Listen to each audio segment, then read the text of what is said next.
Hey everyone, enjoy the show.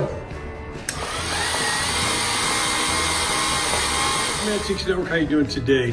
What we have here is a 1951 BLATZ Brewing ad, a cardboard ad that you made here. If you take a look at it, these were kind of designed to look like a painting.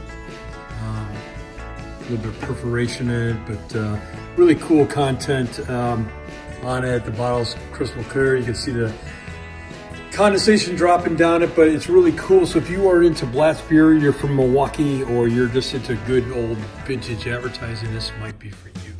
These are antiques. These are mantiques. Antique, mantique. These guys sell mantiques. This is their store. We're bringing stuff every day, in and out, in and out, in and out. We're shaking and baking. These are their customers. Give me the rundown on the GMC. This lived in a bar in Ghent in Belgium.